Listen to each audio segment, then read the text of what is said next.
everyone. As Pranav said, my name is Subhatik Guptaraju, and this is my final presentation for semester 1 on the four-color problem, or the full title, Mathematical Curiosities, the Four-Color Problem. In this presentation, I'm going to talk about some of my short-term and long-term goals during this project cycle. I'm also going to go through a brief history of the four-color problem. I'm also going to actually tell you guys what the four-color problem is, because I'm sure you're dying to know. Then I'm going to give you a bit of a primer on the basics of graph theory, which is a field of mathematics that you really must know to understand the four-color problem. Then I'm going to go into a bit of the actual programming I did to create a visual proof of the four-color problem. I'm going to show you some screenshots of my final product, and finally, I'll leave the stage open for any questions or comments. My short-term goals are pretty self-explanatory. They were to research the four-color problem, and specifically graph theory. Before going into this problem, graph theory was an entire field of mathematics that I really had no knowledge in. Many of you are S&E students. If you go into a closet in Mr. Pondy's room, there are a bunch of old project journals from previous classes. And most of those are in actually interesting stuff like gravitational lensing and lasers and stuff. I chose math. This is a joke. So I chose math, and a lot of the math notebooks have the title Mathematical Curiosities. So in a way, this is my attempt to carry on that legacy for anyone else who, again, this is a joke, is stupid enough to choose math as their final research project. So from there, I wanted to practice programming. I worked with Java. I took Java, as many of you will, in APCS my junior year. But there are a lot of stuff that I forgot, so I had to revise and relearn a lot of the key concepts, and also learn new things that would help me with my project. And finally, of course, as I said before, my long-term goal was to create a simple visual proof of the project. I'm going to take you through a brief history of the four-color problem, starting with what exactly is the four-color problem. There's two definitions. I'll give you the first definition now. The second definition I'll save for later. The first definition is that the four-color problem, or rather the four-color theorem, because it has been solved, asserts that for any simple planar graph, I'll get to what a simple planar graph is in a moment, is four-colorable. What that means is if you take, for example, a map of the states of the United States, you can color in all of the states using only four colors such that no two adjacent states are the same color. This problem was first introduced in 1852 by the gentleman on the far left, known as Francis Guthrie. He was a British art student. He was coloring in the counties of England, don't ask me why, but he was, and he discovered that it was possible to do so using only four colors. He sent a correspondence to his brother, who was a math student. He was actually a math student under the gentleman next to Francis Guthrie, Augustus de Morgan. He was a British mathematician, part of the Royal Math Society. So from there, he spread the problem around, and it's since been spread all across the world. It actually remained unsolved for over a century. There have been proofs, but they have, every time a proof has come out, a couple years later, someone finds a problem in it, until 1976, when a controversial proof was created by these two gentlemen on the right, Kenneth Apple and Wolfgang Haken. And their proof was controversial because it was the first mathematical proof to be done entirely through a computer. So it caused a lot of stir in the mathematical community at the time.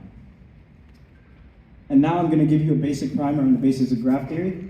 I said that there are two definitions for the four-color problem. Here's the second definition. As you can imagine, drawing a bunch, and I mean a bunch of maps, to look at every single example of a map that is four-colorable would take a long time, and I imagine a lot of ink. So we can imagine that every single map we can create is a graph. I'm going to go back to the example of the United States. Imagine that every state is a vertice in such graph, and the borders that exist between each state are edges. And again, I mentioned that the four-color theorem is only applicable to simple planar graphs. What does that mean? Simple in this case means that edges cannot connect onto themselves. So if I have a vertice in space, that edge must connect to another vertice. It cannot connect onto itself.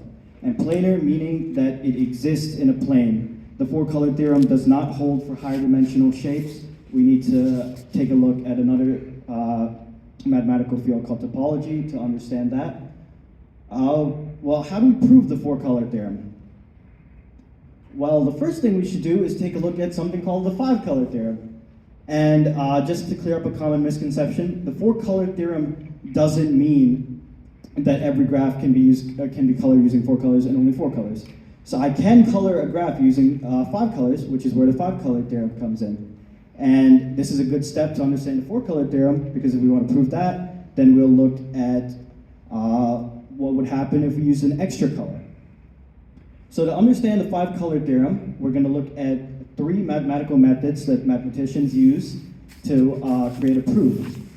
Induction, keep that one in mind because it's very important to understand the four-color theorem. Invariance, and contradiction. Let's talk about induction first. This basically means that if I were to take a simple case of a graph, such as a one vertex graph, and we assume that is five colorable, then we can extrapolate that to graphs of n plus one vertices and so on. Well, if I have a one vertex graph, that is indeed five colorable. Because I only have one vertex, therefore one color, it's five colorable. So we're assuming all graphs of vertex equals n are five colorable. And then we go on to invariance. So what the mathematicians use invariance to do is they take an already known mathematical truth, such as the fact that every single angle in a triangle equals 180 degrees, and they can use that to create their own proof. So in this case, a known mathematical fact that I looked into was called the Euler characteristic, which states that for any graph, the number of vertices minus the number of edges plus the number of faces equals 2. Face, in case you didn't know, is when an edge, when a number of vertices create edges that create a region in space where we can, which we call a face. We know that because of the Euler characteristic, every face has at least three edges. Then we can move on to something called contradiction. So how do we prove something is true?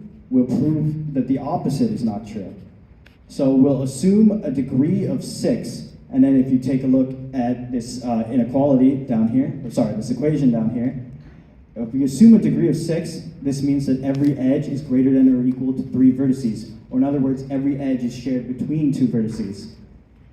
But this results in a contradiction because our final number we get, edge minus 3v, is somehow greater than or equal to 0, but less than or equal to negative 6. It's not true, so therefore we assume that the opposite is true, which is that we can color the graph in 5 colors. I looked at something called Kemp chains to help me understand the four-color theorem. As I said, keep induction in mind because this is a proof by induction. So we're going to assume that some graph with vertices n is four-colorable. As you can see, there's a chain of red and purple vertices that extends and connects onto themselves. This is not a good thing because we want to leave a space open for v so we can color it such that the four-color theorem is not violated.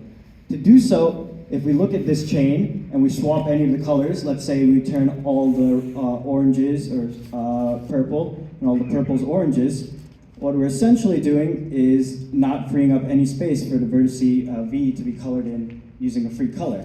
So we need to look for is a case in which there exists a connection that does not connect onto itself. If that exists, then we can swap colors all we want, and the four-color theorem is not violated. As for actual programming, I looked at something called the greedy coloring algorithm.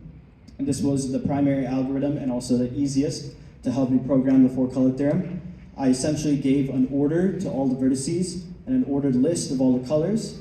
And what I did was I went through all the vertices, assigned them a color, and made sure that its neighbor did not have the same color as it, and continued through the list of colors. This was my first iteration of code. It did not give a visual demonstration of the four-color problem. It instead created an array by which I can assign colors to specific values. As you can see, I created the array, and I wanted to make sure that it was possible that I can assign a color to a node such that it didn't violate the four-color theorem.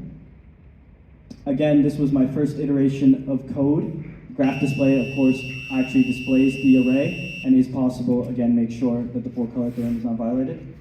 My final code, I use what is called the paint component feature using Java GUI components, so JPanel and JFrame, which allowed me to actually create simple nodes in Java that I could work with.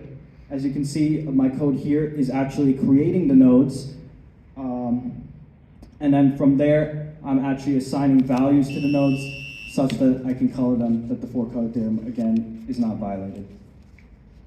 And this is the final product.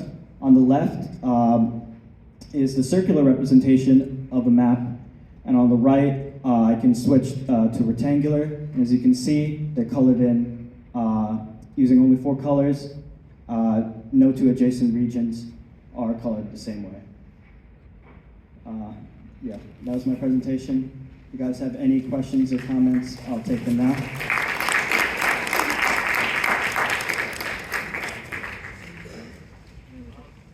For the proof in 1976 that was controversial, was that because of like some method they used on the computer, or solely just because it was on a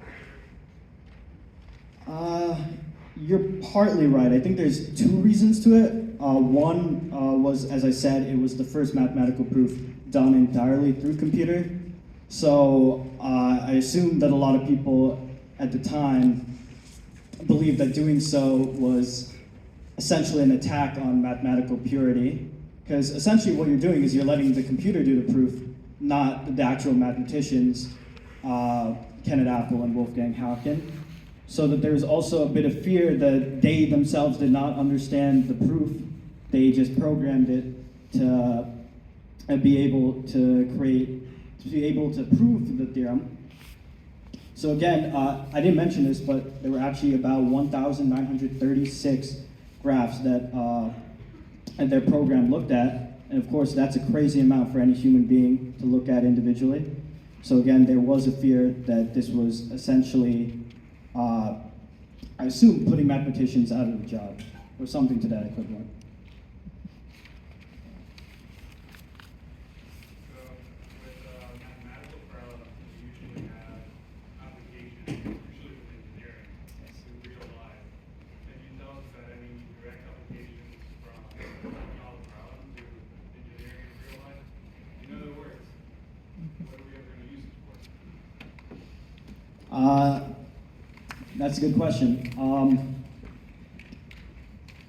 As for the 4-color problem, I'm not sure if there's any direct application to it, but I know that the basic components of the 4-color problem being in graph theory, there's a wide range of applications to graph theory. It's very diverse, the fields that graph theory encompasses. Linguistics, for example, biology and genetics, you can assume that all the nodes are, you can assume that the graph you're creating is essentially the evolutionary trail of, sorry, I don't know how to word it, but you can assume that the graphs you're creating are in fact showing you the evolution of a certain species with 2, if an edge is connecting between 2 vertices, you know they share a common ancestor or something of that sort. So that's one application in biology. Any sort of field that has like connections between 2 things, if you want to see where the properties arise between 2 things, you can use graph theory. As I said, linguistics, if you're tracking the evolution of languages, you can use graph theory. Of course, computer science, as I showed here, you can obviously program like a visual proof of the matter. I'm blanking on any other things, but I hope that sufficiently answered your question. Any other questions, comments? Thank you.